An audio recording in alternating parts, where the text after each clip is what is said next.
बोलो की बोलो किया लड़ाई जाइ हो छै तोरा सबके हो हरदम झगड़ा लड़ाई करे जाइ छै तू सब की भ गेला हो देखियो न यौ हे हक्कर जे छै लत्ती सजमनि के लत्ती हमरा अंगना पर 4 बाटे एहिठाम आबि गेलै अब हमर कनिया के पाहुन आबि गेलखिन बुझलियै तऽ पाहुन ले आब बुझलियै जे तरकारी तरकारी छलै नहि हम कहलियै साँझमे जे छै से बाजारसँ हम आनि देब आ पाहुन तऽ आबि गेलखिन एके बेर तऽ कहलखिन कि जे एहिमे 4टा 5टा जे छै से सजमनि छलै हन आब ओहि छर दिवाली परसँ हमरा अंगना दिस आबि गेल छलै तऽ हमर कनिया अपन एकटा भुजिया करै लए एकटा तोड़ि लेलकै से जे ई बगल वाली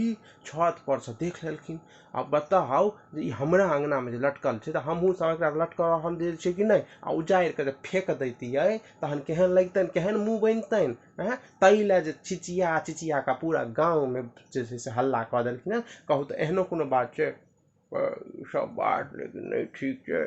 अहूँके जे छै से ओ लत्ती जहन जाए देलक अपना घर दिस तऽ एकटा तोड़े लेलक तऽ कोन जुलुम कऽ देलकै पाहुन परख आयल छै आ पहिलुका जमानामे पाहुन परख आबै तऽ दूर दूरसँ अपना लोक केओ ने केओ किछु ने किछु हैया लिअ पाहुन लए लिअ आ अहाँके एकटा तोड़ि लेलक सजमनि तऽ अहाँसब भोरे भोर एखन 5 बजे चिचिया लगलियै हन कहू तऽ ई कोनो बात भेलै फेर सजमनि भऽ जायत भाइ 4टा छलै तऽ ओहिमे से एकटा तोड़े लेलकै तऽ की भऽ गेलै सएह ने कहै छियै यौ एते शोर मचैके जरूरत छै